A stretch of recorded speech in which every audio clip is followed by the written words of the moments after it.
So just looking at part 2 of this practice questions review. I'll only be probably about 5 minutes. So for question 9A, we're looking at how athletes often gain a strategic advantage over an opponent by making a dummy or a fake move and then quickly changing direction. As shown in the diagram below, you can see the diagram's not there, but we can sort of imagine what it would be like. So the first question is to explain why an opponent has a delayed response to this type of activity. So the delayed response is because the athlete threw the dummy. That's another piece of input for the defender to consider. So this accounts for the delayed response, meaning the person with the ball may create more time or space to execute the skill. So we know that as we add more pieces of input, the response time or the decision-making time actually increases. So state the name given to this delayed response time. So that's called reaction time. Explain in one way which an opponent can reduce the processing time needed to respond to this type of strategy. So the athlete can focus on reading one cue that may be consistent. So, for example, in basketball, the defender might choose to watch the opponent's hips, which may give a more consistent cue instead of watching the ball, which may be used to give those dummy cues. So if we're just watching the hips, that's one piece of input. We know that if the hips move left or right, generally the body will follow with that, and then we can keep that added pressure on the offensive player. Question 2 here says successful Australian rule football teams need to peak physiologically and psychologically during the final series. However, despite their best efforts in the weeks leading up to the finals, some of these teams uncharacteristically lose matches to teams that are ranked much lower to them. So with reference to arousal, explain one reason why a successful team may lose to a low-ranked team. So with that arousal level, we know that there's an optimum level of arousal. So a much higher ranked team may be under-aroused due to a lack of motivation, because they might have already made the finals, or they may expect to beat that team, so they might be under-aroused. And then we know that if players are under-aroused, this would lead to the missing of relevant cues, which means their timing, anticipation might be off, and that might translate to poor performance due to the increased pressure that they might be under when executing those skills. Second part of that question, it says explain one psychological strategy a player could use before the match in order to achieve optimum arousal. So they could use mental rehearsal through visualization. To improve the motivation, the athlete could visualize success. This could be through successful performance or technique, or even success in that competition. So that can increase that arousal level.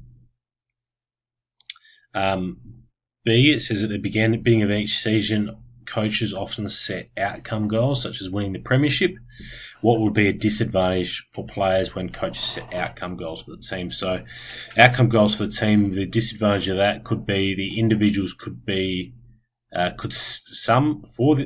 disadvantage for the individuals could be that the goal could seem unachievable for some and take the focus away from individual skill improvement. So whilst this outcome goal can be achievable, there needs to be individual goals for those athletes to meet along the way.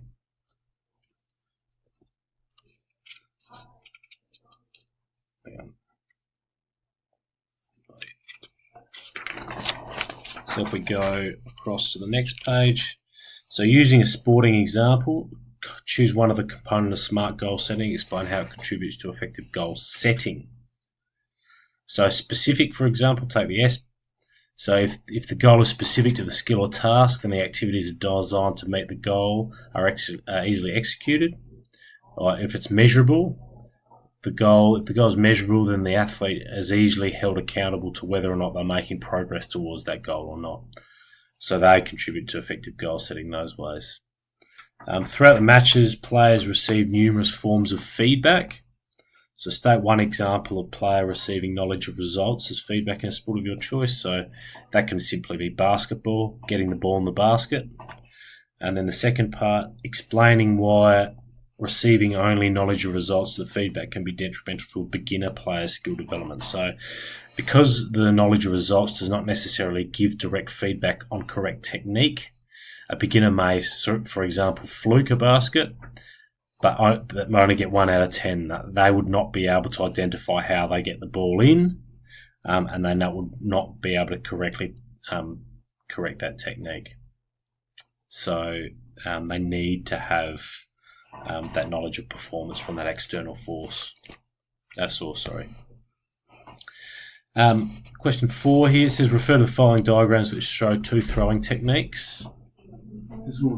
So it says, identify whether throwing the ball is discrete or continuous skill. So throwing the ball is obviously a discrete skill, so it has a clear beginning and end of the solitary movement. B says, identify 2 biomechanical principles that affect the speed of the ball at release. So explain how these principles could be applied to the child's throw in order to increase the speed of release. So this is a type of question that you're more likely to get in an exam, is a situation and you to be applied 2 principles to it. So opposite summation of forces. So consistent sequential movements from the major muscle groups in the legs to the more fine muscle groups in the hands leads to that increased power and control. Then you could also apply Newton's second law. So force equals mass times by acceleration. So we say the greater acceleration applied to the movement is directionally proportional to the increase in the velocity of the projectile. So we can increase the speed of release by applying more acceleration in the movement. So they're 2 examples. Guys might have different examples. Question 9 here, it says, refer to the following photograph which shows a basketball taking a foul shot. Identify 1 cue that may distract the basketballer from executing the foul shot successfully. So it could be something like people waving behind the basket. Explain how a large number of simultaneous cues may affect the basketball's information processing ability. So simultaneous cues, they may affect the selective attention, thus increasing his processing time. But we know if there's more cues, there's more things to process. This would delay this decision making, which may in turn affect the timing of the skill of the correct skill execution decision. So we know when we looked at a graph that showed as we increase the number of options that the player has to choose from, the decision making time increases. Explain how a large number of simultaneous cues may affect the basketball's information processing ability. So we can say there that they may use selective attention, meaning that they would ignore the irrelevant cues and focus on the relevant ones, decreasing processing time. In part 3 there it says, explain 1 characteristic that the player who is an autonomous learner may use to maximise performance in a distracting environment. So they may use selective attention, meaning that they would ignore the irrelevant cues and focus on the relevant ones, which would then decrease a processing time. And remembering that that's what an autonomous learner can do. Associative and cognitive learners are not able to do that. Last question. In many sports, the success of a beginning player can be improved by utilising or using coaching techniques and modification to rules. So using a sporting example, explain how coaching technique or modification to rules can affect beginners players' information processing mechanism and increase their likelihood of success. So it was similar to a question that was previously in there, but if we remove distractions from the environment, so opposition players or strict rules, and we focus on specific skills or subroutines, then learners can't handle the external pressures. They'll make constant errors and their anxiety might be raised, where if we focus on specific skills or subroutines, they've got a greater chance to succeed in those and then be able to progress through the levels. Okay, so those 2 videos there, they go through those practice questions. As long as you guys do that, then you should be in good stead for the test.